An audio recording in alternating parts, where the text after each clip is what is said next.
Happy Barracuda Elimination Day to all those who celebrate. This is Teal Tinted Glasses, and it is starting right now.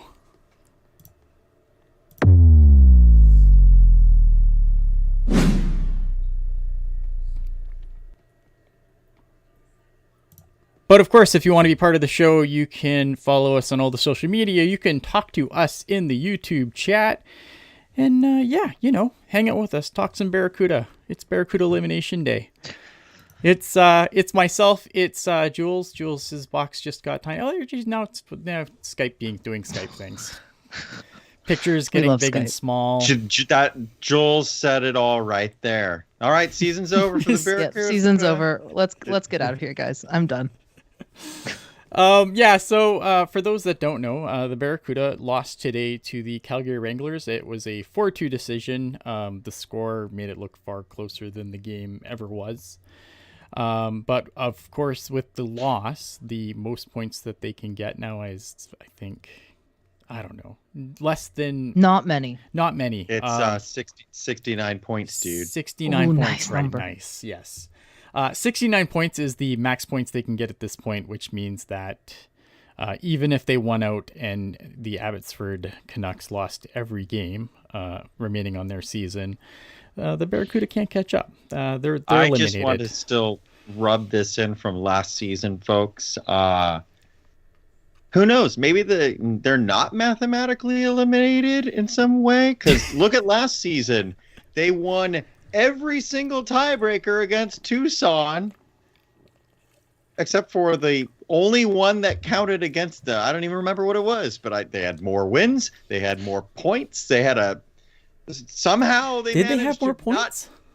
They had more points than Tucson. I think. Now I'm going to have to look up the standings. I have to look. Yeah, all I know is it was some ridiculous shenanigan last year that they didn't make it. So who knows? Maybe because the magic number to miss the playoffs is now -1 point. They were tied in points.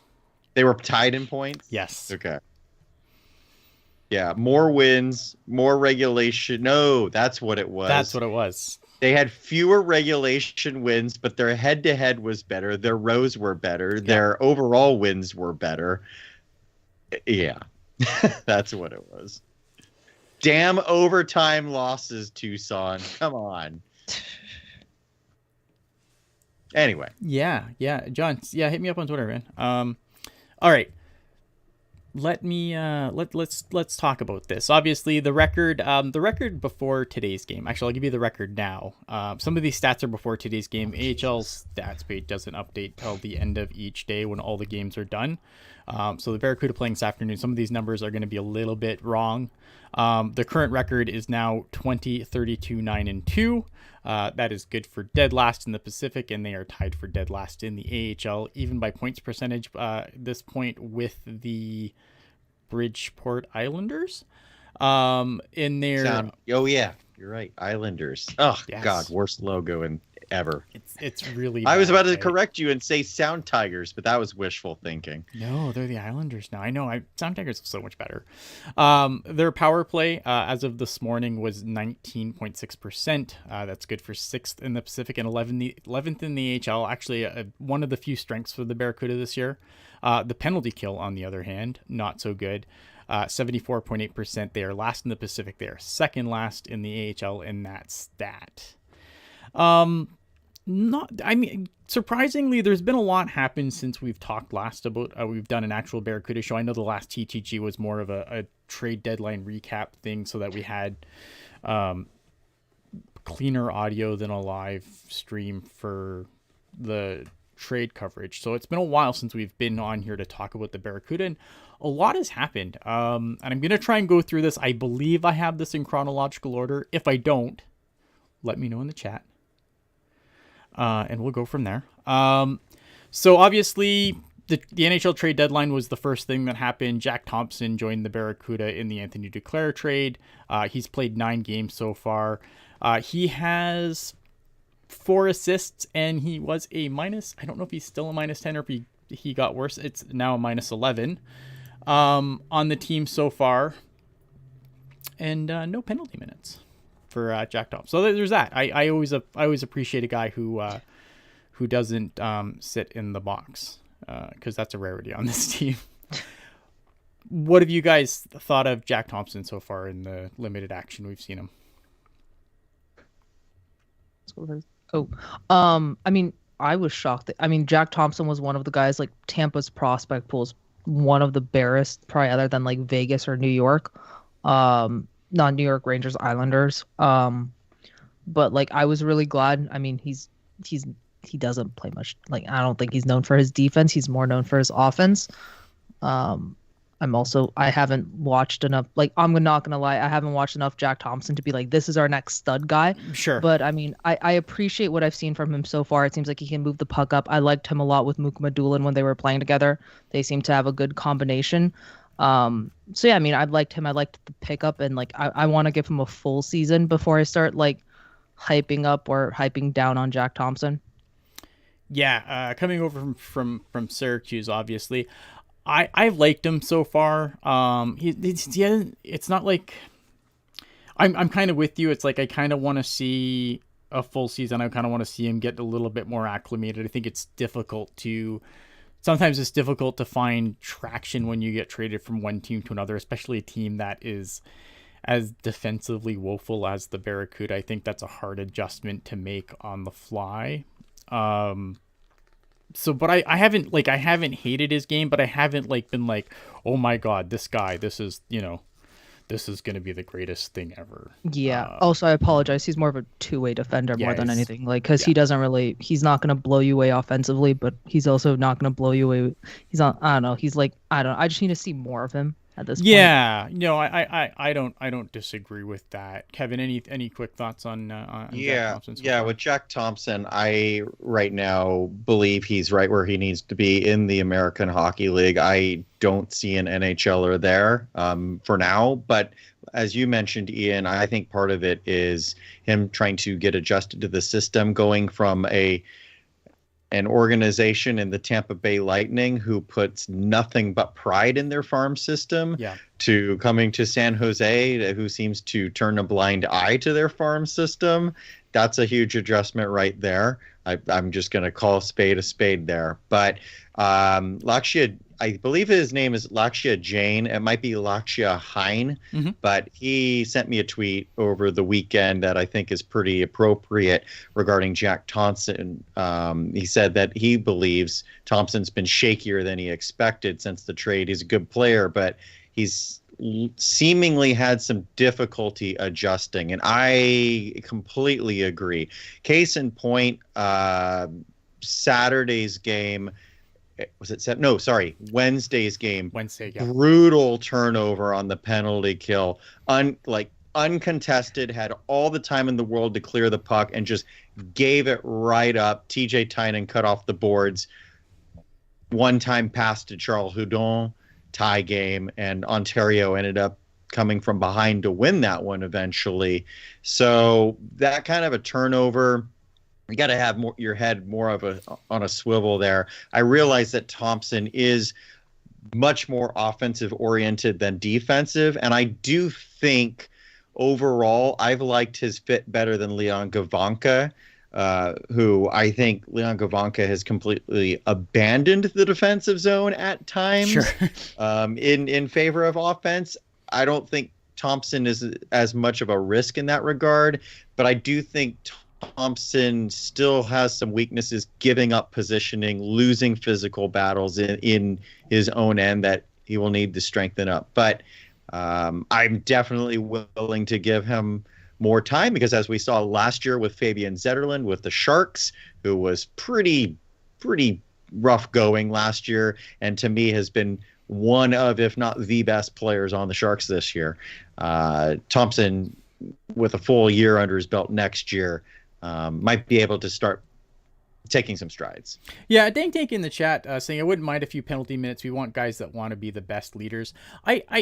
Here's the problem, right? Like, this team, though, like, when I say, no penalty minutes is a good thing, I mean, this is a Barracuda team that takes a lot of really stupid penalties, to their detriment, right? And you don't want more guys adding to that problem. Like, obviously, like, there's sometimes you have to take penalties. There's penalties as a defenseman you just have to take, right? If a guy beats you, you got to get a stick on him, because it's better to, try and kill a penalty than have a breakaway on your goalie. But I mean, when we've seen this team get victimized by their own, like, and not just bad penalties, right? Like, not good penalties to take, and penalties at really dumb times. It's a breath of fresh air to have a guy come in and not add to that problem. I think that's what I meant by no penalty minutes there. Oh, Go ahead. Are we done with Thompson? I need to make a correction. No, go ahead. Yeah, go ahead. Unfortunately, the Barracuda are the only team to have been eliminated from the playoffs this year. That's sad. The PR representative of the Bridgeport Should Be Sound Tigers tweeted me right before the show began, or right as the show began, and said Bridgeport is not eliminated. And I'm looking here going, how? But I did not realize that the Atlantic Division has the same stupid setup that the Pacific Division has, no. Okay. where 6 teams are allowed to qualify in the playoffs. So actually, Bridgeport still has 8 more points before they can be eliminated. Oh, Jesus. So, hooray for the Barracuda. we are gonna circle back to that point. Appreciate the tweet, Jason Heimovich. So there you go. Thank you, Jason. The next, the HL trade deadline came, and Jordy Bellerive, a guy who I liked, and he's a guy who I thought had more points than he did with the CUDA, right? Because I always, anytime I watched him, I've always kind of liked the way he plays. He was has traded. A grit to him. Yeah, he had a grit to him that kind of could spark the team at any moment, but at this team, anyways. Yeah, I agree with you on that. I thought he brought grit in the right ways. I mean, again, I think more or less generally we've been happy with Scott Sabrin, but at the same time, Scott Sabrin giveth and Scott Sabrin taketh away. Yeah. And Jordy Bellerive, I thought, definitely was going out there and cleanly agitating and getting under the other team's skin. I do like Joe Carroll, and in fact, if you recall it earlier this season, Ian, I privately messaged you asking about Joe Carroll of the Syracuse Crunch because he's a former Sioux player, and you said, but I know the stats have been there for Joe Carroll as a depth forward, so I liked the trade, but Bellerive for future considerations was actually a surprising to me positive coming from Lehigh Valley in the first place. So obviously, as Jordy Bellerive goes to the Syracuse, and coming back was Joe Carroll. Bellerive with the CUDA again. I thought he had 18 games played with the Barracuda. As Kevin mentioned, came over from Lehigh Valley, had 2 goals, 5 assists, 35 PIMs, and was a +1. I thought he had more, because it just seemed like every time I watched, he seemed to be doing something. Joe Carroll for the Barracuda so far, 3 games played, I guess 4 games played now. He has a goal, and he is a +2, or at least he was before this game started. Now, Joe Carroll is a guy who I'm very familiar with. Joe Carroll's a guy that I've seen play a ton. I like Joe Carroll. I think he was never a prolific scorer in junior hockey, but he was a guy who, in my opinion, he's the kind of guy you want on your team. I think he's a good, honest, hardworking player. I think that he was a good leader in the Sioux, and I think that's something that this Barracuda team also needs is leadership in the room. I don't know, Joe Carroll's a guy. I don't know if there's gonna be an NHL player there, but I think for what he's been able to do so far, I've liked his game so far. I was horrified today with the way he went into the boards. I thought, he's done for the year, but somehow Gumby legs was okay. I don't know how. He got it from Granlund. Yeah, from Granlund. I was just gonna say, him and Granlund must be drinking 100%. From the same water bottle. 'Cause 100%. I don't know how. I saw him going to the boards the way he did, and I'm like, oh my god, That's brutal, and thank God he was okay. But yeah, Joe Carroll's a guy. He's an easy guy to cheer for, in my opinion. I'm looking forward to seeing him being around again. Another guy who I'm looking forward to seeing what he can do with more time under his belt.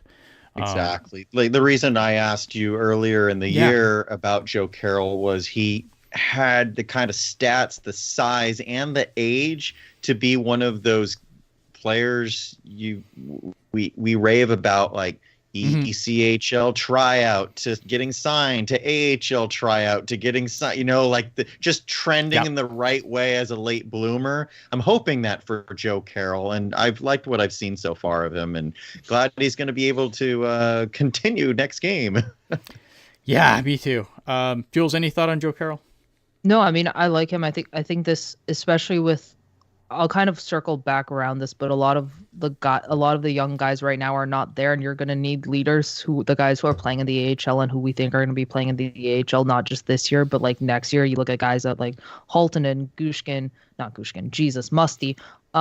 You look at those guys; they're going to need some leadership down there in the AHL when they play there eventually. And I think Joe Carroll's a very good guy to have around these young kids coming up. A guy like Gushkin can probably learn something from him, even though I don't think Gushkin's going to last long. The one thing that worries me a little bit is that Joe Carroll was signed only 3 months ago to his AHL contract after being a try, and then Syracuse trades him already. So I want some veterans for these young kids. At this point, like I'm just I think any just older guys there just to kind of, because the thing is with this team, like they lack any structure, and that's also in the coaching. But like, they're gonna need to bring in some more veterans next year for guys like Carroll, as you mentioned, and Gushin, because I assume, unfortunately, last year will be a repeat where all the veterans will scatter at the end of the year, and right now, I'm looking at 6 forward positions needing to be filled for the Barracuda next year. So if no one comes back, I would like to hope a guy like Cole Castles comes back, but I also hoped Kyle Criscuola would be back, and he could not wait to sign with Utica this offseason. Offseason. Yeah, and it's something that, I mean, like, I think as the show progresses, I think we're seeing like a couple of questions in the chat too, about like, I'm an idiot. Do we have time to build the baby sharks? Or Beatplug 831 saying, y'all see that Greer and Joe Will was at the Michigan State versus West Michigan game. Yeah, we saw that. I mean, obviously, also, look, right? It's a lottery, so like Celebrini's obviously the goal, but the lottery balls have to go your direction. So I think I would be disappointed if they weren't watching Levshinov play, because he, if things don't go the way we want them to, there's obviously other guys that they need to have scouted. And I'm sure they've done their homework. I'm sure they've scouted these other guys, but if you get an opportunity to watch, somebody live that could be in your pick range, I think, obviously you kind of have to do it, right? Yeah. Also, my apologies, y'all. I had a brain fart. I thought Joe Carroll was a lot older. I was trying to cover for you. That's why I was I'm like, so sorry, y'all. My brain just went fart mode. I thought he was very much so older. He's 23. No, he's a young guy. But ignore my last statement, please. But I will say, like, on the Greyhounds, like, he was definitely a leader on that team. I can see that. And that was the other thing I was going to laugh at too, is like I didn't realize, like, I look at that, I'm like, Joe Carroll, like, when did Kyle Dubas take over the Sharks? Like, what are all these Greyhounds doing here? It's nice. Oh no, it's fine. We're gonna have like 6'6" guys. It's fine. He's not that tall, but Greer. Give me size. Ozzy Weisblat got loaned to the Milwaukee Admirals. In 5 games so far, he has 1 goal, 1 assist, 6 penalty minutes, and he is a +2. I don't know if you guys know this, but I really love Ozzy Weisblat. Ozzy Weisblat is one of my favorite Barracuda players, and it isn't because I think he's going to be like this super NHL scorer. He's just this obnoxious little pest that plays like he's 5 inches taller than he is, and he drives the other team player. Now, he can cross the line, and it's not good when he crosses the line, because when he crosses the line, it's pretty ugly. But like, the one thing I've always said about Ozzy Weisblat is he is the type of players that playoff teams need. He's going to come out there. I would like to see the offensive develop a little bit better for him. Like, I'd like to see him have a little more offensive punch, but he's the kind of guy who can go out there. He's going to drive your top players absolutely up the wall. And you know what I mean? Like, absolutely up the wall. And you need those guys. Every team that's serious about anything needs those guys. So of all the guys that I'm surprised they loaned to the Milwaukee Admirals, I'm not surprised Ozzy Weisblat was the guy that they asked for. And Dank in the chat saying Raffi Torres was only 5. Ozzy Weisblat to me is okay. I want to say the next Raffi Torres, but maybe not. I don't want him to be the Raffi Torres did some really dumb shit in the league, right? As much as I think Sharks fans have a soft spot for Raffi Torres, I'm a Sharks fan who also remembers what he did to our players too. Exactly. I don't want Ozzy Weisblat to be as maybe ratty as Raffi Torres was, but I like that if he can stay on the right side of the line, I think he could be a better Raffi Torres if he can find a little more offense in his game. I think one thing that hurt was it just seemed like he was never, from a public perception, and this could be completely false behind the scenes, but from a public perception, it sure seemed like Ozzy Weisblat was never in the good graces with John McCarthy, similarly to how Kevin LeBanc never seems to be in the good graces of David Quinn. Like, Ozzy Weisblat would never get power play time. And again, he's not an offensive force, but you would like to think he's that agitating guy who can park in front of the net, even if he's smaller. Ethan Cardwell can do it. Why can't Ozzy Weisblat do it? 100%. Yeah. Just being the little pesty guy who causes offense and drives defense is crazy. And I say causes offense intentionally because he drives those demon crazy. That opens things up for the other two forwards to go do their dirty work, like Daniil Gushin, for example. So I do like that he's going to go play real minutes in Milwaukee. Arguably, well, I guess it's not really arguably. It's bottom line, top 2 team in the American Hockey League. Yep. As long as he's got a role with them, he's going to have that learning experience. I'm curious to see if they trade him in the offseason, though, because 99% of the time, players who are loaned to other organizations, it's usually their last year of their contract, and it's the telltale sign that the organization's moving on from that player, and they're just shipping them off to grassier fields, I guess. So Weisblat still has another year left on his entry-level contract. So I'm very curious to see, is he coming back? Where is he going to go? Are they going to trade him? There's a spotlight there. Yeah, and you mentioned Ethan Cardwell, and I wonder, is Ethan Cardwell already kind of filling that role that he should be the one to fill on this team? You know what I mean? Like, Ethan Cardwell comes in, plays a pretty similar game to him, but also has a lot more, so far as it had more offensive upside. I think Ethan Cardwell's been put in better positions, alluding back to what you said about John McCarthy not really ever seeming to really like Ozzy Weisblat. It seems like there's a disconnect there between them, and I wonder if, I think Ethan Cardwell obviously has earned his spots, but I wonder how much that also plays into it. I think Cardwell has started to fill what they thought. I think what they see and like what Cardwell's doing right now, they expected from Weisblat. I think it's kind of just plain, like, I think it's that.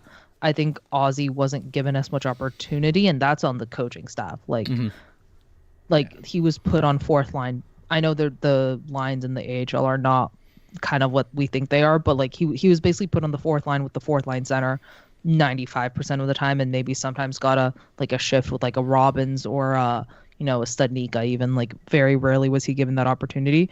So I think Cardwell has made the most of what he was given, and it's just I think in the future Cardwell I think fits with the Sharks better than Ozzy fits with the Sharks, if that makes sense. Not saying Ozzy isn't going to be a fabulous player. I'm like, props to the Admirals. They're a amazing team. Like watch them. They're quite entertaining. This is a CUDA show. But yeah, I mean, I think Cardwell just fits that role a little better for the future because you don't need a line of like Cardwell, Robbins, and like Ozzy. And like you just, I don't know. I think they had to kind of make that choice, if that makes sense. And I know when the move was first made, I was kind of defending the move and was like, listen, it's not as bad as we think. I think they're done with Ozzy. I think so too, and I don't know if this is. I said I refuse to believe it. I'm gonna be stubborn about it. I don't know if this is an accurate statistical representation, but of the opportunities presented, because Weisblat would get a game here or two on the second line, for example, but it'd be second line minutes, but then you're still not seeing him on the power play, for example, or even on the penalty kill. Hey, if you don't want to put him on the PP, he's a pesty guy. Put him on the PK. I mean, he would be a great net from presence. Our PK ain't great anyway. But 141 shots for Ethan Cardwell in 62 games. So that's well over 2 shots a game. Ozzy Weisblat wasn't even averaging a shot a game. And I don't know if that is a matter of, well, Weisblat's just not driving the same kind of offense as Cardwell. I don't think Cardwell's a driver of the offense. I think he just takes advantage of his situations better. Maybe he's got more of a shooting tendency than Weisblat does. I don't know, but I feel like Ozzy's always on the fourth line too. Exactly. Ozzy is always on the fourth line. Yeah. I do kind of lean towards the stats the way they are is because Weisblat doesn't get the same opportunities. Yeah. But this isn't a detriment on Ethan Cardwell. No. He's the leading goal scorer on this team. Like, he has grabbed the brass ring and taken it and run off with it. And I love that. And that's more of what this organization needs. So yeah, 100%. Just would like to see Weisblat get that experience, likely having a deep run with the Admirals this year. And then if he comes back to the Sharks next year, hopefully he'll be a far more, we'll say, deployable player. Not deplorable, deployable player next year. Yeah. All right. So moving on, Akimo signed a PTO. We haven't seen him in any game action yet. We kind of talked about this on a couple After Darks, I think, at this point. I don't have any issue with this. This is a Barracuda team that's not going anywhere. It's not like he's signing and he's like, this isn't some like weird black ace situation for the Sharks playoff run. That's obviously not happening. I don't have an issue with this move at all. Like if he gets a game in or whatever, like I don't feel like, and I feel like with the way that the Barracuda have been kind of trying to patch holes this year, especially at the end of the season, patching guys in, like I don't feel like Akimo is going to come in and steal a guy's spot either. No. I also will say this regarding the CUDA season, like something we do have to take into consideration, and this is not an excuse, it's kind of just a fact. Like the Sharks and the CUDA have been just injury riddled this year. Like their center depth has just been obliterated to the points I've never seen. So like I'm fully on to, sign him to an ATO or whatever. Sorry. Yeah. Sign him, see what he brings. Yeah. Thank you. PTO. See what he brings. And then, maybe you have something there, maybe you don't. But yeah, why not take a shot? And I don't think it's something that even long term, I think it's just something to kind of get him back into somewhat of game shape. And then, I don't think it's not necessarily like maybe he is on the Barracuda next year. I don't know. But it could also be if he gets a couple of games in late in the season, it's also kind of an audition for other organizations that might want to take a peek at him and see what's there at this point. Are you guys surprised that he hasn't already played a game? Because I am.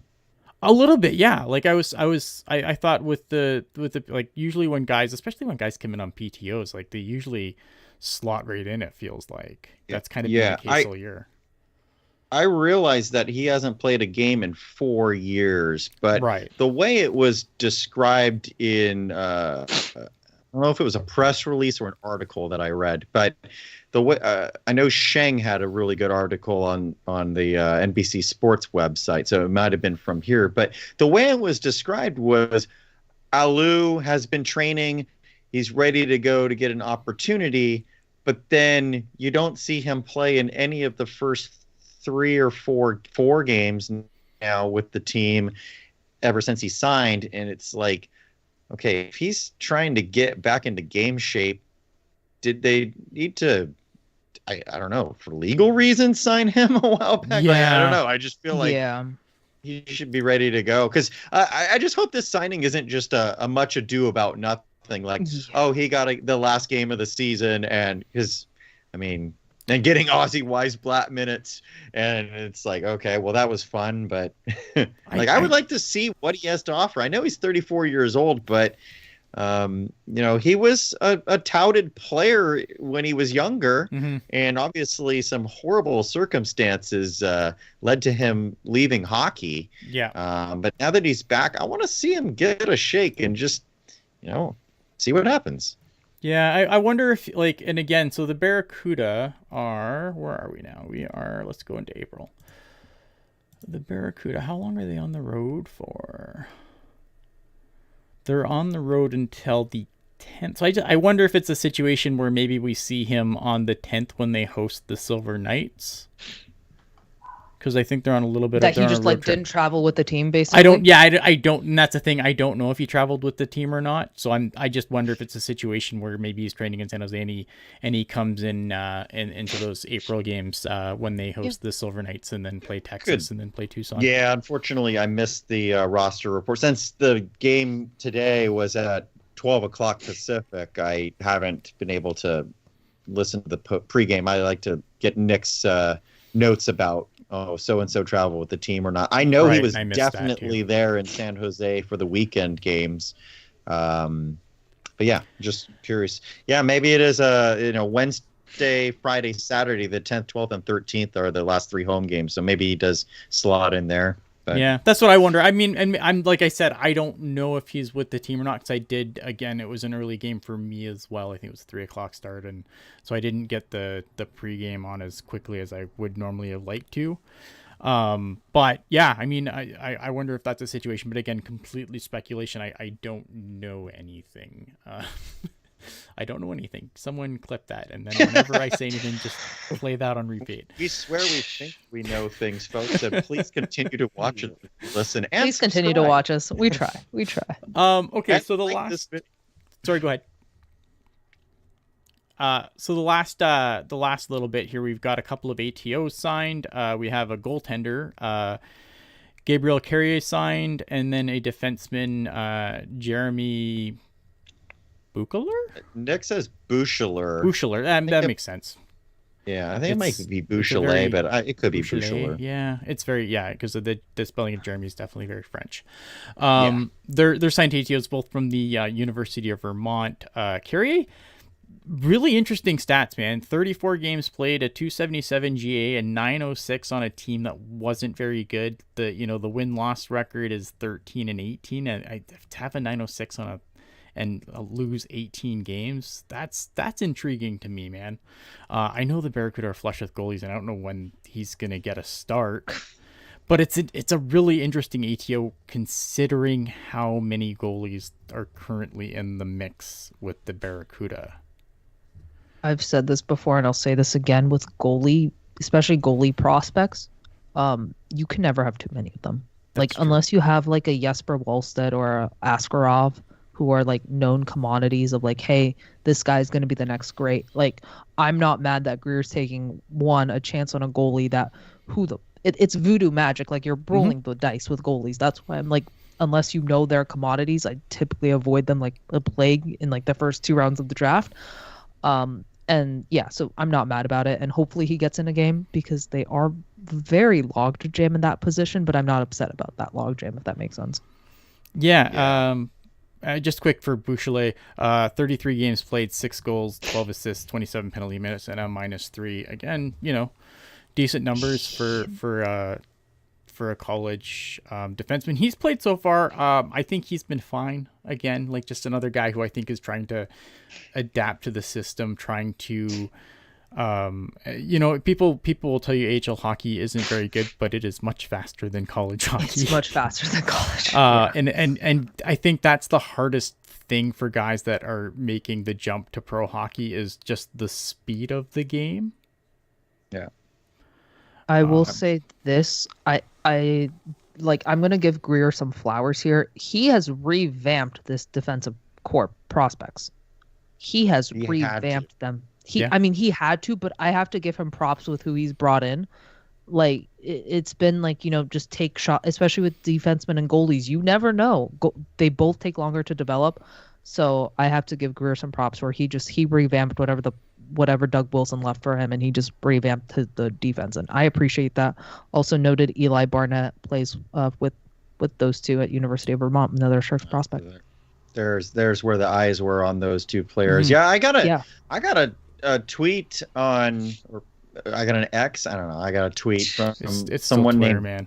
Yeah, it's always gonna be Twitter to me, man. From someone named Jenna, because I actually tweeted about this signing about 5 days before the Barracuda made it official regarding Gabe Carriere.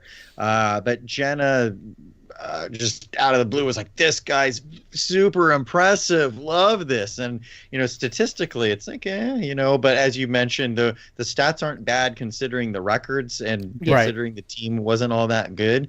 So yeah, when it's an ATO, I do kind of hope he'll get a game in.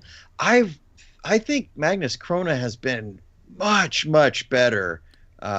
He was doing better before his Sharks call up, but what you hope to see out of Magnus Krona after spending a few weeks with the Sharks is that's obviously a much faster tempo, much faster pace, and so the AHL theoretically should slow down for a goalie who's being sent down. And so far, I feel like Krona has adjusted his game very well. Obviously, there was the loss today, but even so, I've been pretty happy with him. And I think he was fine. Yeah. And Eetu Mäkiniemi had that shutout on Sunday, and he played great. I mean, both goalies played great over the weekend. So I don't know when Carriere might get a game. Yeah, because Romanov's still in the mix there too. Although he seems to just keep getting Romanov. He keeps getting backup duty. So and there's I'm not sure what's going to happen there, but we'll see with that. Again, you can never have too many goalie prospects, and I will. Well, you I have will to have continue places for them harping to play, though. That's the problem, right? Is Eetu Mäkiniemi is gone at the end of the year, right? That's the assumption. I don't know. Mäkiniemi's at RFA. We'll get there. We'll get there. Yeah, we'll get there. Okay. Okay. Cool. I just think it's cool, but you have to have places for them to play. No, right? and I agree with you. I'm just saying at the end of the year when the season's lost, I kind of get just taking a gamble on some random dudes to see what you have, if that makes sense. Sure. Yeah. 100%. And then also, I think as far as additions that haven't happened yet, obviously we're on Beestead watch now. Linkoping is out. Linkoping, is that correct? Linköping. Linköping. Thank you. All right. Linköping they were eliminated yesterday, so I'm assuming we're going to see Philip Beestead at some point getting a couple of games with the Barracuda. I'm so excited. Me too. So excited. I don't know Matthias Havlid. He's not under contract yet, but I'm assuming it's kind of like junior hockey where if your team's isn't it the playing, rule though where play. he can't play in the AHL because he's not? He can because his team's no longer playing. He cannot. Oh, so okay. here's the rule that Jules is mentioning is the SHL has its own transfer agreement with the NHL, and it basically says if you are a first round pick, your guy can go to the AHL whenever you want him to. It's fine. Second round picks and later can't play if they're going to come over to North America. They technically can't play in the AHL until they're 24. So Matthias Havlid, who isn't under contract yet, the Sharks obviously hold his rights, but he hasn't signed an ELC yet that I saw when I looked through the cap friendly quickly. I didn't see him with an ELC there yet, so he'd have to sign an ELC, obviously, or sign a PTO or something to ATO. Thank you. Yeah, to play with the Barracuda. So I'm curious if he also gets a couple of games with the Barracuda at this point. I think the Barracuda are still pretty thin. I mean, they've obviously brought guys in, but I think for a guy like Havlid, you make room for him. I don't keep the same receipts that Hockey Jerk does, but I swear I made the comment because Havlid's got another year under contract with Linköping next year, and but I also was under the assumption that because Linköping's season is now over, he could come over. I think someone actually pointed out to me he can't, even though I couldn't understand it. But yeah, I mean, and like I said, I understand like the broad strokes of the SHL agreement, but I'm not going to sit here and profess like I'm an expert on the letter of the law for that legal document. I just, again, sometimes you make assumptions, right? And I would just assume that it's kind of like any other thing where it's like, if you're done playing, then they're not taking your player at that point. They're just borrowing him for a little extra hockey. But I don't know. Maybe he goes plays in the world. I would like to see Havlid come over and get some games here, given that he is under contract next year in the Swedish Hockey League. It'd be nice to see him get a little cup of coffee before he heads back overseas next year. But I just don't know if he can. Nick Mellon asking in chat, do you think Havlid would even make an impact? He's got 2 goals in 40 games.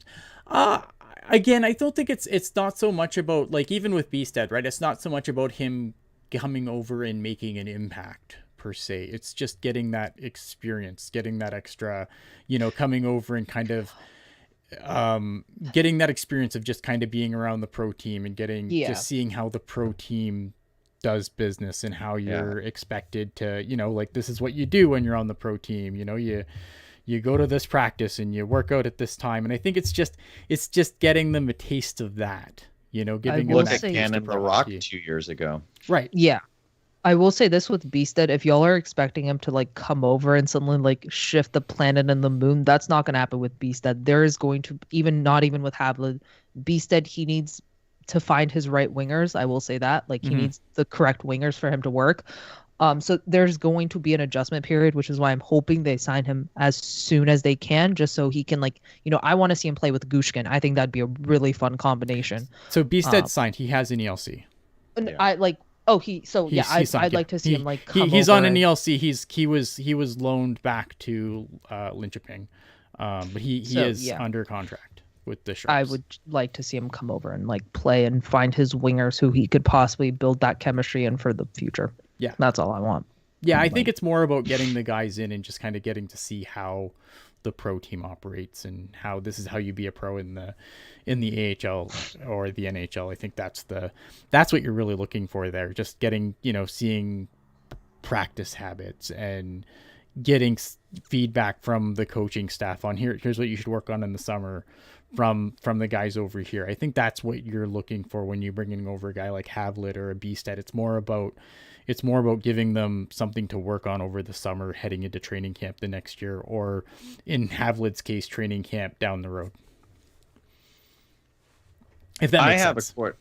I have an unrelated, well, it's same topic, different player. Sure. Who's not on our notes. Does Arizona State, are they playing more meaningful games? Because I believe their season has been over for a while now. And are you referring to Alex Young? I am absolutely referring to Alex Young, who actually put up his statistically worst season as a senior. So that's unfortunate. But a 21-goal scorer last year in his junior year for Colgate before he transferred colleges. I thought we might see him get an ATO. But if he's been sitting around for a little bit, I mean, again, a 7th-round pick, probably already ahead of the curve for most 7-round picks. But if he hasn't signed already, I'm wondering if he's a prospect they let go. Right now, I have him slotted next year as a 4th-line center, but that's contract to be determined. Right. So. I mean, I think they have till August to sign those senior college August free. 15th would August be 15th, yeah, August 15th yeah.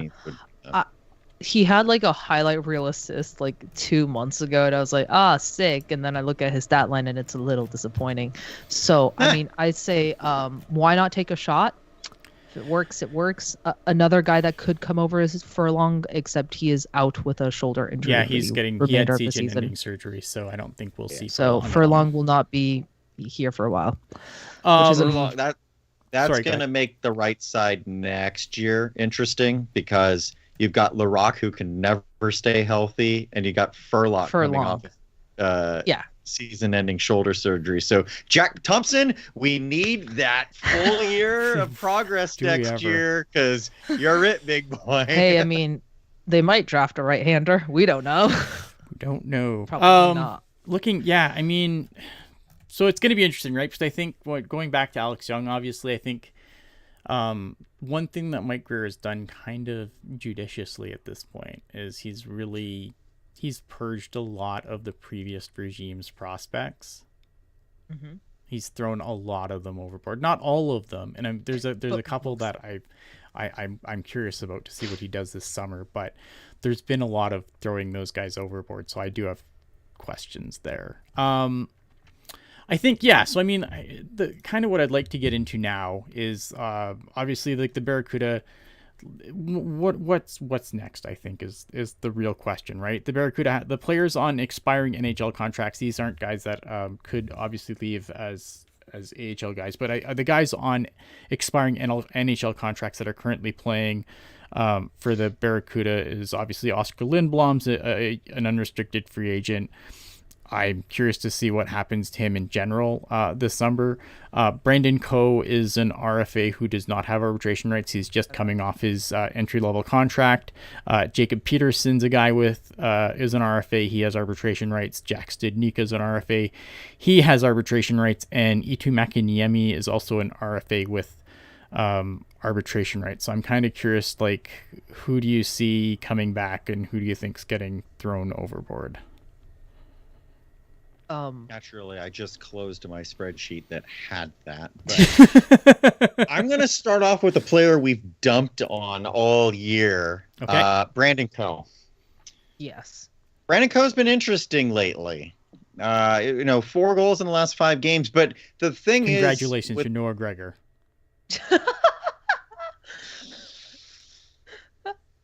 Yeah. Here's the thing with Brandon Coe that's been interesting for me. So, early on in the season, oh man, Coe, look at those goal totals and everything. And I'm like, none of those. Everyone else did the hard work for his goals. They're just like him standing at the edge of the crease and like get a lucky tip with his back turned or things like that. Coe actually has really been scoring some nice goals. At least the first 3 of his 4 in 5 games. The snipe he had on Wednesday. I keep getting my days mixed up. This Friday show is throwing me off. Yeah, here. I know. On Wednesday, 15 seconds in was a beaut, and he actually played physically. And players on Ontario were trying to take liberties, and Coe was the one stepping in, going, nah, not in this house. And I'm going, this is exactly what we have been asking for 2 years out of the kid. Maybe too little too late, like what you're saying, Ian. Yeah. But someone asked me, I think it might have been Kevin Way, asked me on Twitter yesterday, like, what's his potential? Is he going to make the NHL? I'm like, I don't see an NHLer at all right now. No. But he might have played well enough in the last 2 weeks to warrant a contract for next year. Maybe, because at the time I put this spreadsheet together about 3 weeks ago, I was like, there's no way Coe's getting a contract or an EL tendered an offer. So what do you guys think on that one? I would like to thank every player that I shat on for telling me basically fuck you the last month. Bordelot and Co. I want to thank you personally from Jules. Appreciate you. They really just said fuck to me. Anyways, back to Brandon Coe. I've been a noted Coe hater. ever since he joined the CUDA, I've not been a fan of his game. He does not use his physicality. Right. I was very high on him when they drafted him. I thought, oh my God, he's a, if he can figure out how to use his like physicality and translate that into the pro game, he's going to. I don't see a top 6 forward, but you're getting like maybe a top 9 or at least a very good fourth liner, and it didn't translate at all. And like the last few games, it feels like we're kind of seeing it come together with Ko. My concern is his consistency. Yes. Like that's where I'm like, can he build this consistently throughout a whole season? Can we see this from day 1 to day 365 with Ko? So like I'm curious, like if they do sign him, I want it on a very short-term deal, like 1 year, like prove it. Yeah. Like prove to us that you can make this consistently work, because he has all the tools, and that's the frustrating part. He has all of the tools to be successful. We all know that. Like I'm not saying anything new. Like he has the physicality that we all are dying for. He has the size. I don't know if the physicality is, but he has the size. Like he has the size that he should play. Yeah. Bigger, like he should play to his size, and he doesn't. I think that's the part that I don't frustrates know. me. He's made me intrigued again, and I don't appreciate it because I know he's going to disappoint me in like 2 months, and I'm going to regret saying any praise. He's got the size, but he doesn't use it. Mm-hmm. My buddy last weekend, Will McNeil, Stockton Will, right field Will, you know him at the A's games, called him the Mike Ratchie of forwards. And I was like, oh my good, not a compliment, clearly. Right. But I was like, wow, he is the Mike Ratchie of forwards, at least up until the weekend. Like, use your size, be a force. But he's been playing better. He's on the upturn, so hopefully he stays hot here. Yeah, They'll need him on Sunday, Saturday, whatever. Would I be angry if Brandon Ko came back? No. No, not at all. Look at this Barracuda team is going to need guys to play on it next year. And why not a guy who's already been here for a couple seasons, knows the system, whatever, right? I think that but this next contract for Brandon Ko is going to be a make or break contract for him. If he gets another contract in San Jose, it is absolutely going to be a make or break contract for him. I don't think there's much of a player there, because I think look at the direction Mike Grier seems to want to go. Yeah, Brandon Ko has the size, but if you don't use it, then I don't think he's.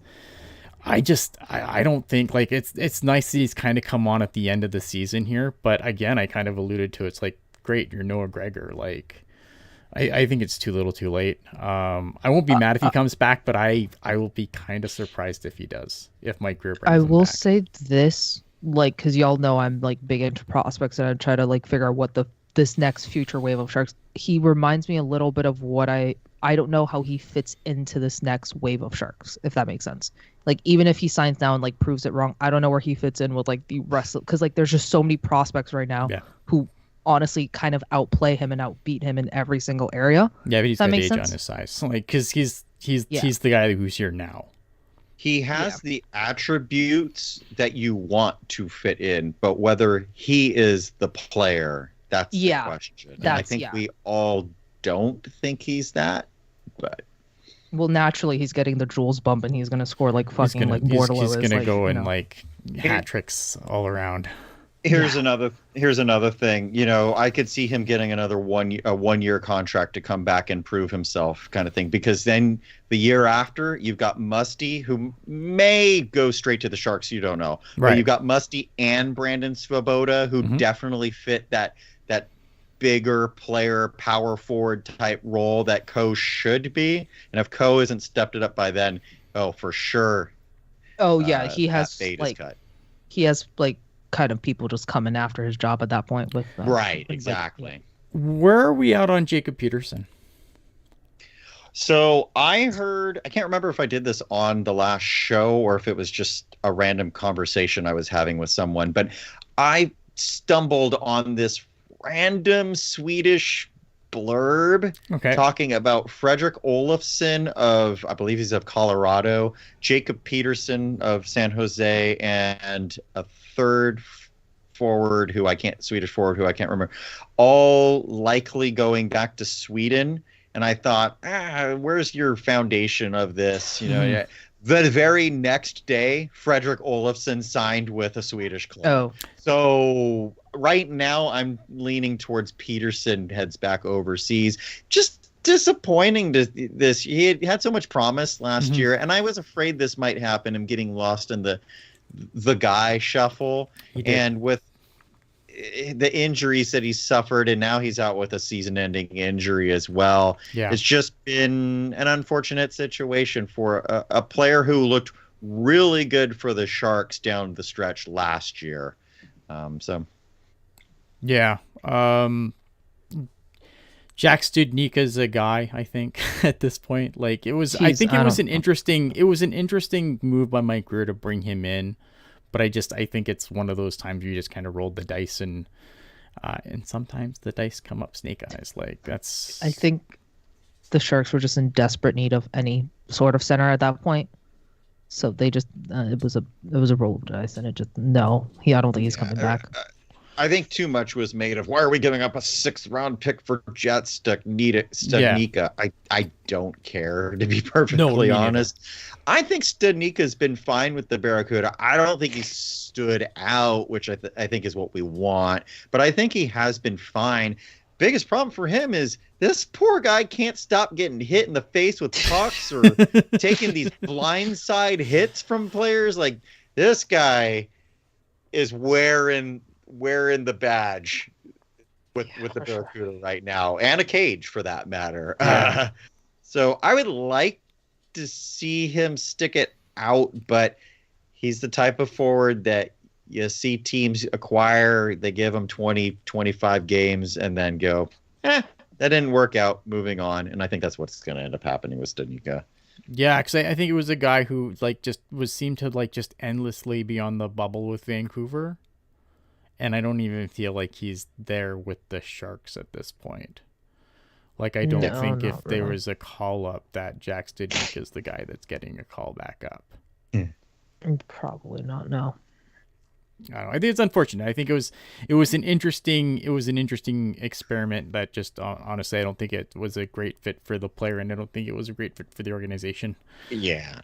I liked the gamble though. Yeah, I like the gamble too. Like, I think it's a gamble you make every time, and it just didn't work out, and that's fine. Eetu Mäkiniemi, I think, is maybe the most fascinating person on this list, because when he's on, I think he's great. But he had mono this year, and I think that's like, there's been a lot with Mäkiniemi that has unfortunately been out of his control.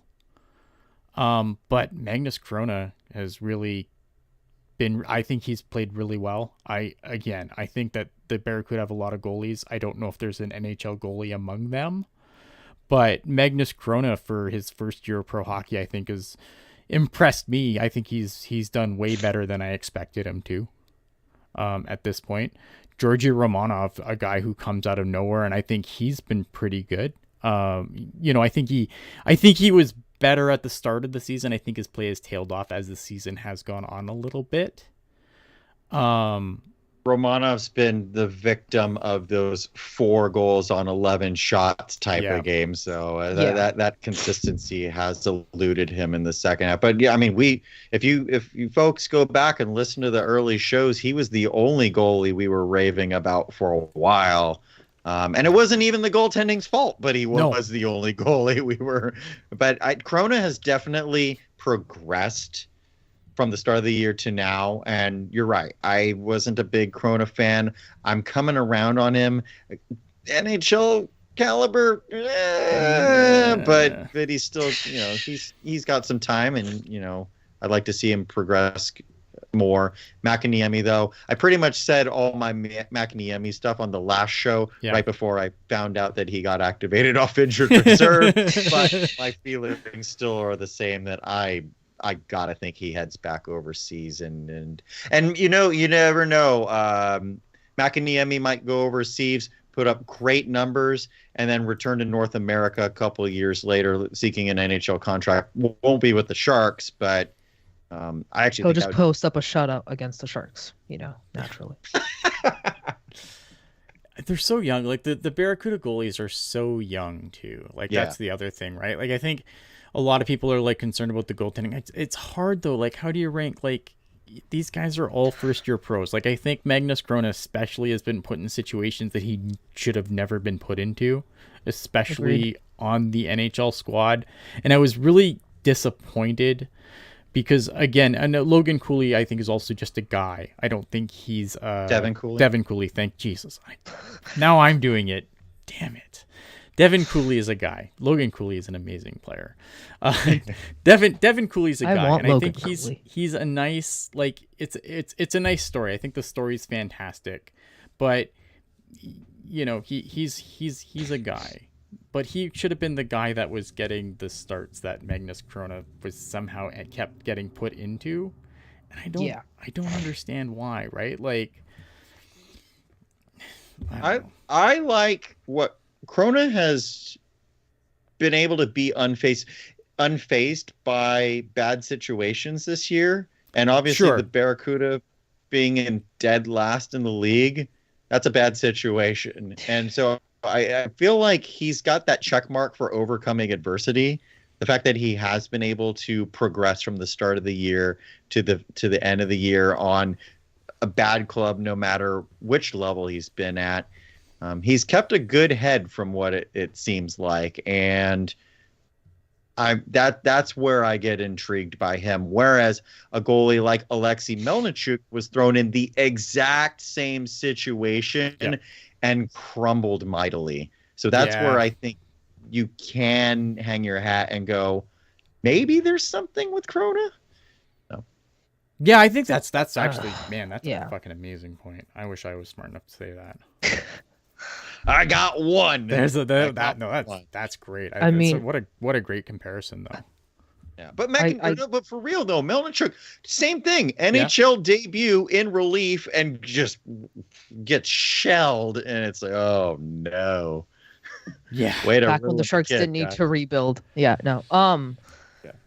I think with goalies are voodoo magic. Like, I don't know. I think there is something there with Krona. Whether it's gonna actually materialize into an NHL backup or NHL goalie, I can't say that, and none of us I think can. Like, he's definitely put in a lot of situations that he just should not be on, and I was pissed off about that.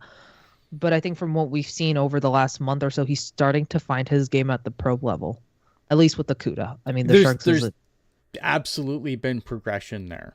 Yeah, like there's been progression. I think that's all we can ask for out of this horrific, god awful season from both teams. Like, I just let me see some progress, and that's it. You've hit my mark at this point.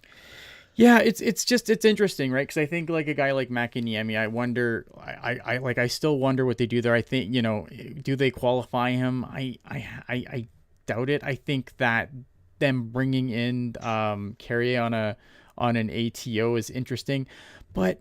You know, but again, like then you're in a situation where you kind of were starting this season. And I think this is where the Sharks really screwed up because last year they had Aaron Dell. Yeah. Now, Aaron Dell, he's a perfectly serviceable backup in the NHL, in my opinion. Like, I think he can fit that role on a team that was as woeful as the Sharks. He can come up, he can play NHL minutes. It's fine. It's not ideal, but when you're not trying to win, who cares? I think that it makes me concerned that you go into, so let's say you bring Carrier in on an actual contract this summer, and then you have, you know, another three-headed monster situation with now Krona and Romanov, and then Carrier. I would like to see there be some sort of veteran guy here to go and take the bullet in the NHL if they need to. I think that's the only thing I would like to see the Sharks do differently. No, and I agree, because then you avoid throwing these young goalies into detrimental situations. Like, I was shocked they didn't sign a veteran goalie, because like you cannot be. They should have not done what they did to Krona. Yeah, I'm just gonna put it bluntly, like that was not right and not a proper form of development. And y'all can come at me saying the Sharks don't know how to develop, which that is true if that's what they're gonna do to all of their young goalies. But like, yeah, I mean, they should have probably signed a veteran. But it's also so logjam at this point. Like, they're gonna have like 8 goalies at that point. Right. I don't know. Like, what do you think, Evan? No, you're absolutely right. I am of the believer that you have your best prospect goalie paired with a veteran player. I know many years ago I said, like, get a Zane McIntyre type of goalie, or Troy Grosnick now is that veteran leader. But he's not coming back from Milwaukee. I'd be stunned at why he would ever leave that situation. But Milwaukee, you've got Askarov and you've got Grosnick. That's a perfect tandem right there. So we don't have a goalie the level of Askarov, but Krona's the best we have. So you still find that vet to put with him, and then get a veteran goalie to kind of fill the gap in the NHL. They had that obviously with Blackwood and Kakkonen, but they're going to need to find somebody here. They have Vanacek and Blackwood next season. That's right, Vanacek. Up in the so I'm but curious. It's still if they nice to have that third option where and I know that's what I'm saying. Like, sign a free agent veteran goaltender, then you Krona, bring Devin Cooley back. Why not? Sure. Why not? Yeah, we're not trying to be competitive. It's fine. It's fine, right? I mean, so I look at this team, right, and obviously, like, what has to change? I mean, I know it has to change. I think. Shall we say it together? I don't know, man. Fire John McCarthy. That's literally it. Yeah, we could have had Wallstedt, but we got Eklund instead. John said loan a few of our goalies to the Tahoe ECHL team. Help Vegas more. Vegas no, more. yeah. Well, I'm going to say no, because Vegas has even more goalies than we do. That's because true. None of their goalies can stay healthy. Did you not see 5 goalies put on the Stanley Cup last year for Vegas? Yeah. So they're good. I mean, I guess when their goalies inevitably get hurt next year, they'll have room on. And their then win the ECHL Stanley team. Cup with their 5th goalie, naturally. Sorry, guys. But I will say to the CUDA getting better. So I know everyone's pissed off with how the CUDA did this season. I'm curious to see what when Greer guys that he's drafted come in and help the CUDA, because right now it's basically just a ton of Doug Wilson guys. So I think McCarthy needs to go, but I think we all agree McCarthy needs to go. I'm curious to see next year what they do with some of the new young, because this year they didn't have that infused young talent. I'm curious next year if you have guys like Thompson for a whole year, Carroll who's a 23 for fuck's sake. Different guys who come in and are Greer guys, because Greer's the one building this team now, and I hate to give Greer some I'm not saying Greer has done a perfect job or anything. I'm just saying I haven't seen any of his guys come in and play for the CUDA yet, or some of his guys Mook Madulin's been great. Sure, yeah. But it's been start, but no, I agree with what you're saying, and I wonder if that's all he's waiting for is for his guys to start coming in. Here's the thing with as far as I think John McCarthy needs to go, because I think that you need to bring in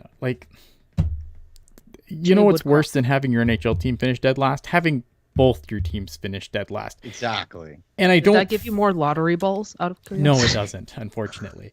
I'm going to jump in real quick. Yeah. I'm not saying the Barracuda should be up in the Hershey, Milwaukee end of the standings when the Sharks are in last place. Obviously, that'd be ideal.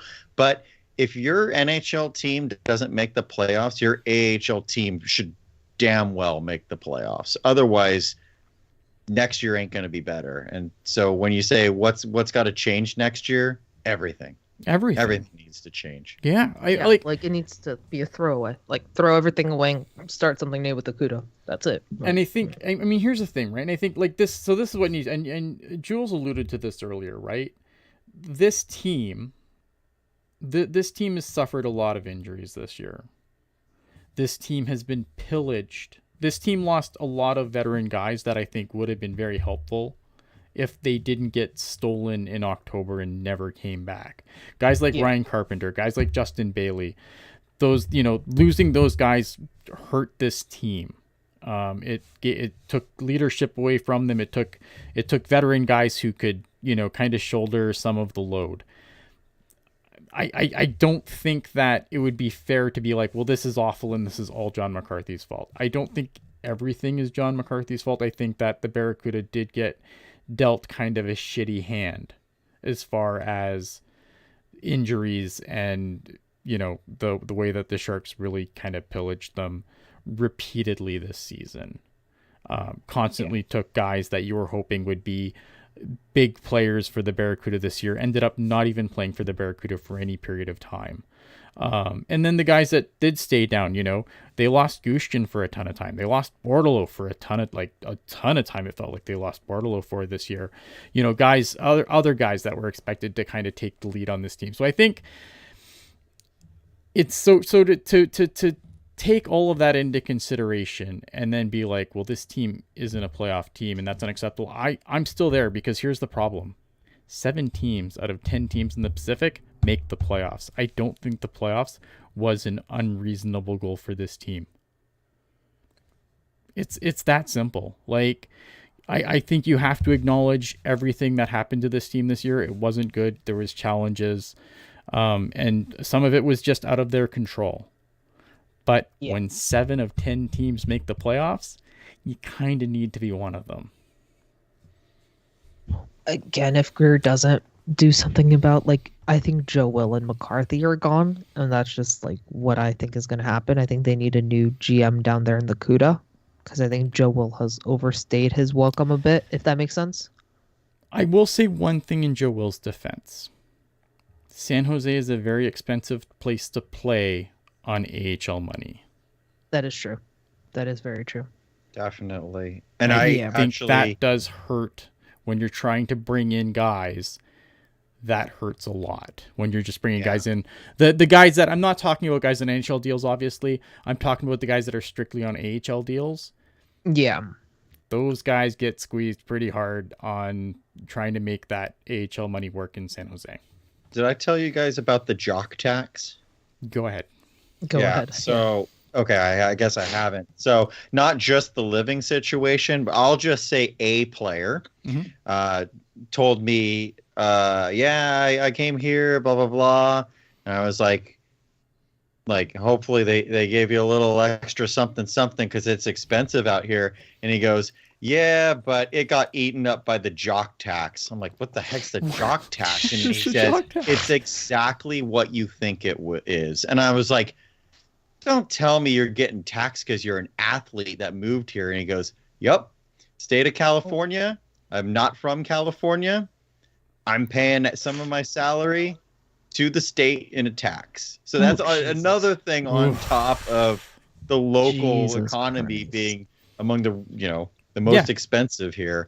So I'm like, that's just another deterrent for bringing in veterans. So a great point that, the veterans last year, they couldn't wait to get the heck out of here. And it seemed like culture was very bad with the team. But when you add those extra elements on top, I can understand how difficult it is to bring in veterans and keep veterans for another couple of years. That's why I was really excited about when Jacob Megna came back and, of course, then developed and became an NHL defenseman. So we never saw him again. But it was like, and got traded for Luca Cagnoni. What's up? That he was traded for Luca Cagnoni, the fourth pick. The fourth round pick became Luca Cagnoni. So there you go. Made Jacob Megna into Luca Cagnoni. It's not bad. Yeah, so I think but still I think the results I think there are challenges that the Barracuda face, and I think that again, I think these are things you need to acknowledge, but I don't think that they completely excuse things either. I think because this is circling back to the Sharks, and this actually might be ownership, but I just think Greer just cleans shop and starts his because he seemed they seem to be what's the word, slow developing their prospects, which means they're just letting them grind it out in the AHL. Don't you want your prospects to be winning? You need a winning culture there. It does help. How are you going to get Will Smith to come over and be like, hey, we want you to come, but our AHL team is god awful and our NHL team's god awful, and you just probably won a national championship or might be winning a national championship playing with Boston College. How are you going to get those guys to come over?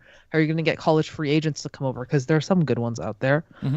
You know what I mean? You need at least one of your teams to be anyhow semi-successful. Please, for the love of Christ, for this podcast even. Yeah, I mean, hey, I don't disagree. Go ahead. Talked about because John McCarthy being a rookie head coach last year with no experience outside of a player development role that, I mean, for what that's worth, but not leading a pro team as a head coach. Again, I think that already was getting off on the wrong foot. I would have liked to have seen him develop under an experienced head coach. So it's kind of a shame that we couldn't loan McCarthy off to Providence for the rest of the year or something, so he could ironically learn under Ryan Mougenel, the Barracuda's former assistant coach. But anyway, yeah, I mean, McCarthy's he's very astute. He was a great leader on the ice when he was the captain of this team. And, he's another one. He's kind of like Brandon Coe. He's got the tools to be a head coach down the road, but he's just not there yet. He got plunged in too quickly there. Like, I think he's got time, but yeah, also, the staff in general. Yeah. Go ahead. I want to say Greer wasn't the one who hired McCarthy, if I'm not mistaken. He was hired before Greer even got hired, if I'm not mistaken, because I don't think he was a Greer guy either. I might be correct. Yeah. Okay, cool. I got right okay, good. Yeah. I got one thing right today. But he wasn't a Greer guy or anything. So I would not be surprised. But like, if McCarthy isn't gone next season, I'm going to lose my shit. You heard it here, folks. Yeah, I'm not with you. Like, I think the thing is, like, and I always say this when we do this show, right? Like, I would love everyone to invest into the Barracuda. Like, I want to come on here and scream about how you're missing out if you're not going to Barracuda games. Yeah. Or, like, this is stuff you need to see, especially with how bad the parent club is now, right? It's a cheaper ticket, but you know what I mean? So, like, if you're looking to, like, save some money and you want to watch some decent hockey, like, I wish I could tell you the Barracuda are that decent hockey and you should come watch that until the Sharks are good again. Or, if you want to, like, save some money until the Sharks are good again, then come watch this team. The problem is I can't with a straight face ever do that. Yeah. And, like, for me, and I always, it's the end of the season, I'm tired. There's been a lot of losing this year, but, like, if John McCarthy's still, if there's, like, the season doesn't end and there's no announcement on, like, the Barracuda coaching staff, at least the coaching staff, bare minimum, I'm going to have a hard time telling myself to invest in this team next year. That's kind of where I'm at with them. Like, and also, like, I can kind of make an argument for keeping McCarthy, but not with a straight face. Like, we can't sit here and tell y'all, like, it's the smart decision to keep McCarthy. You can't. I mean, there's too many. The one thing I said after last year. I made a positive spin on the Hurdle trade when it broke live. I can do anything. You can do anything. when like last year, after last season, when I was asked about John McCarthy, I said, look, he was a first year guy. I want to see what he's learned in going into next season. That answer to me is not a lot, unfortunately, right? Like, I always want to give a guy a chance to who's a first year guy on a job, to be able to take that, go over the summer and see what he could do. But a lot of the Barracuda's problems from last year, beyond the injuries and everything else, remain. I'm scared that this team isn't going to fire McCarthy. Like, honestly, I think they will. I think that they're going to go for it. But there's always, like, that little part of me being like, I don't know how much the Sharks care about the CUDA. I don't know how much ownership cares about the CUDA. That's the question. So that's where I a little hit a wall. And I'm a little concerned to bring in these guys like Musty, Holton, and Smith into this CUDA system whenever they're ready to go into the CUDA system, if that makes sense. Because they're coming from very much so winning cultures and environments. Like, follow any of the Sharks prospects right now. They're on winning teams for the most part. Yeah, I mean, I'm glad you mentioned ownership, because I know the one clapback I always immediately get when I say that the Barracuda is just not the place that ownership seems to want to spend money. It's like, Ian, they have a brand new building. They can have a brand new building, but look at their record in the brand new building. Not even that. Kevin, you're a season ticket holder. How many sales reps have you had? Through the years? Yeah, like, oh gosh, Jesus. I can't answer that, because this might actually be the first year that my rep didn't change during the season. That's my point. Oh, That is the God. point I was trying to make. I'm gonna say it right now, right on this show. Because I think some Barracuda representatives watch this show. Zach Curran is by far the best representative that I have ever had with this with this team, and probably the best I've had with the organization since Julie Kennedy about 15 years ago. Like, Zach is awesome. So great work this season, Zach. But yeah, just the ever changing. Can't even get 3 months without having someone bail on the team, and yeah, the business structures. I don't know if it's questionable is the right word, but you raise your eyebrow when you see so much fluctuation on the back end. Yeah, and like, I didn't mean to put you on the spot there, but I mean that's kind of like I always get concerned that, like, when there's pennies to be pinched, the Barracuda are where the pennies are pinched the hardest. And I get concerned that they're going to be like, well, are players developing? Because look not every team runs their AHL as a team that's supposed to be successful. As long as they can churn players out, sometimes the NHL clubs are happy with them. Like, and that's just reality. So, there are some teams in the AHL that are just perennially not competitive, but they produce players. And I get concerned that the Sharks kind of see the Barracuda in that mold, and that kind of bugs me. I mean, from Greer's comments, like a few weeks, sorry, Lacey, from Greer's comments a few weeks ago, it kind of gave off that vibes, but how many times, I think Ian, you mentioned this, how many times have we seen a general manager praise a coach and then fire him like 5 weeks later? You know what I mean? Kiss of death, yeah. Yeah. Sorry, Lacey, go ahead. I was just going to say, no, this is the anti everything we said about it's tough to get veterans to come to San Jose, things of that nature, and build a stable culture on the AHL franchise. These problems were happening in Worcester too. Like what you just said, I don't know how much ownership really cares about the AHL team and things of that nature. Yeah, I don't know. I mean, it seemed like there was the investment behind the scenes in Worcester, but the roster troubles seem to be everywhere we've been. Kentucky, Cleveland, Worcester, San Jose. It's a culture change that's needed, I feel like, and how we, I guess, we want the organization to care as much as we do about the Barracuda, but we don't always see that. And that's where you go, okay, ownership. What do you want? What do you want us to care about right now? Yeah. I think that's where I'm at, right? Like, I just want the team to show me that to give me a sign, just a sign that if we do this again next year, that I'm not gonna waste my time, watching. Like, I would still watch. Like, I don't want to say like I wouldn't watch, but like, do I want to spend the time to do additional shows, to do content about a team, and put that much effort into a team that doesn't really care about my investment? I just want a sign that they want us to care, that they want to care about the Barracuda as much as they would like us to care about the Barracuda. I mean, I will say this, they have like Eklund and Bordelot. As much as I've hated on Bordelot, people could say like they have developed with their time in the CUDA. Like Bordelot went back down to the CUDA.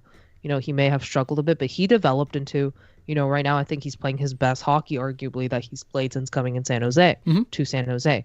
Eklund, we've seen him like develop a year in the CUDA, and then now he's like fully in the NHL. Now that might be roster and the lack of any talent on the Sharks team, but they are giving us some sort of development in NHL players. But those are William Eklund. Like, and I'm not trying to take away. I'm not trying to take away from like what his time on the Barracuda probably did for him. So I think that the AHL is an important part of that progression into being an NHL player for a lot of players. But like William Eklund, like, and again, I'm not trying to take away from anything that he did on the Barracuda, but he was a 7th overall pick. Oh, I know. Yeah, it's the highly touted, but like Thomas Bordeleau. Thomas Bordeleau. Don't get me wrong. Like, there's been like he's been a guy who I was critical of at the start of the season. I was one of the few people that said, "Yeah, get him the fuck back down to the Barracuda." And then he was on the Barracuda for a while. I'm like, God damn, what's going on with Thomas Bordeleau? And then he found his game, and he definitely came on. And if he didn't have that opportunity to go down there, I think I agree. But I don't know, man. No, I get it, yeah. But look at Eklund Bordeleau. Those are 2 examples. Mm-hmm. What's wrong with having more examples? There you go. Why isn't Brandon Coe an NHLer right now with the attributes that he has? We're talking about we want to see more of an investment by the organization in the AHL team. It's not because it's we want a team that'll be fun to watch. I mean, of course we do, but please do. Please, one team. That's all I'm asking for. You put in the resources into your farm team, all of a sudden, look how many Hershey Bears are with the Washington Capitals now. Yep. Yeah. No, that's a very true statement. You want to turn the San Jose Sharks around? Well, start developing some Barracuda players.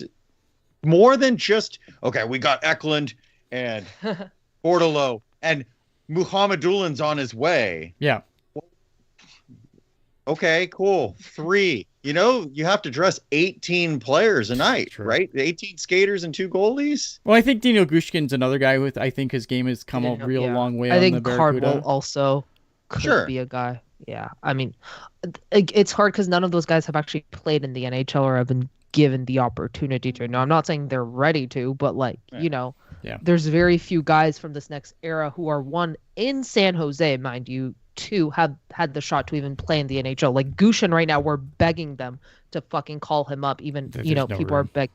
There's no room because it's the fucking guy factory up right now in San Jose.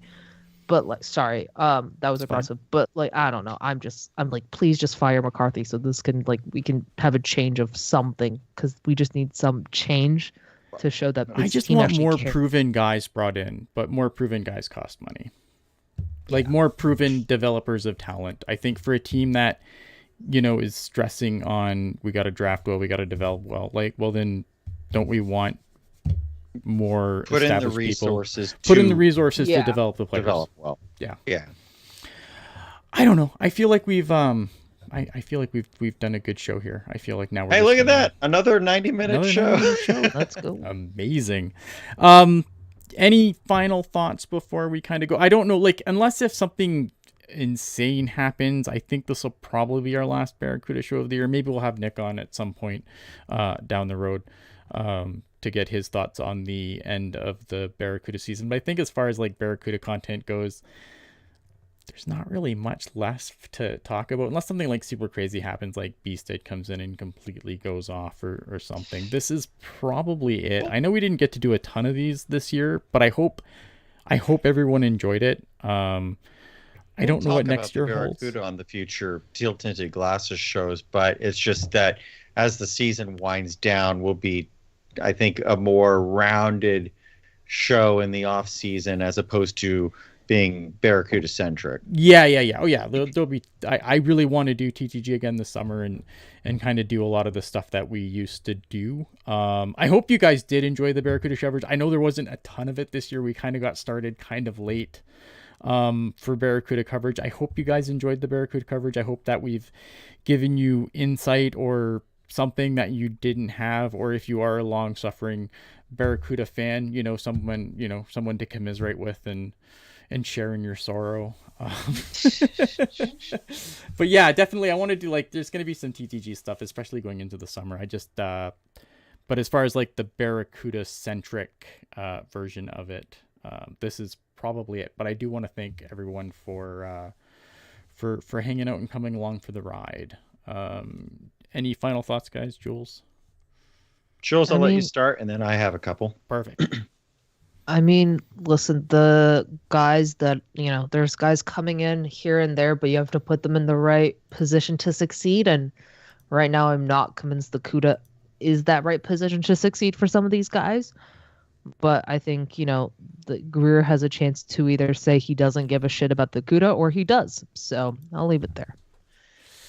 Awesome. I Go think ahead, Kevin. I think that despite the fact that I have been pretty vocal about my hatred for the Barracuda's defensive structure this year, from a strategic point, especially on the penalty kill, I think I definitely have seen signs of life and change in the last month, maybe 6 weeks in that regard.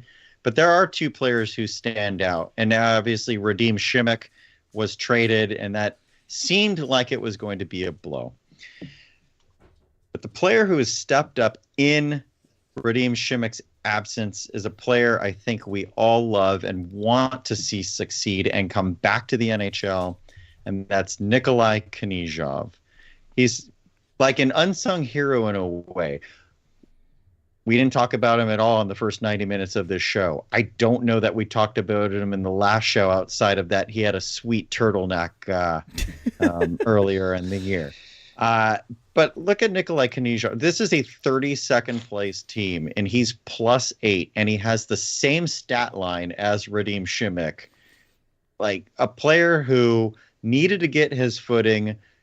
Probably, I know from speaking with him, actually, he was disappointed that he got sent back to the AHL from the Sharks, but he's making a difference and being the stabilizing force after players. Again, Šimić is gone, Gavanka's gone. He stepped his game up, and then of course Ethan Frisch.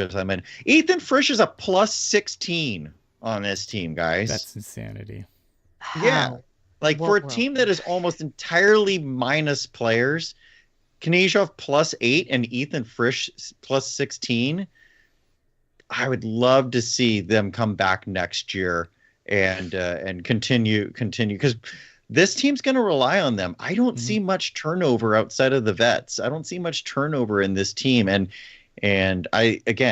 we talked about having a culture change and having a managerial change or coaching change, however you want to talk about it. I'd like to see these types of players, if they can thrive in this system, Knizhov and Frisch, imagine what they could do with more resources allocated to the Barracuda. So yeah, kudos to both of them. I'm at Kevin Lacey 22 on Twitter. Yeah, good shout out there. Definitely a guy who definitely probably we've neglected to give flowers to. So I'm glad you did that. He's a guy who obviously is around for one more year. It'll be interesting to see. Again, it's going to be interesting to see like going into the new season, right? I think he's obviously going to be in the mix to try and take back a spot on the NHL club. But if he can't for whatever reason, he's definitely a guy that I'd like to see on the Barracuda squad going forward. His legs are back. Yeah, like, hopefully he back for sure. Hopefully he gets a spot in the NHL like next year. Like I'm rooting for that guy. Like me too. All right. If you want to watch this again, you can always catch us on the YouTube channel. You can always catch our audio anywhere you can get your podcast from. We are most likely there. If we're not, let us know, and we will be.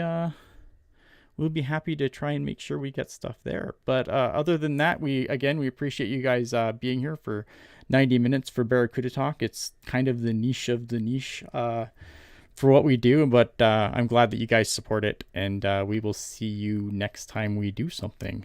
Have a good one. Good night.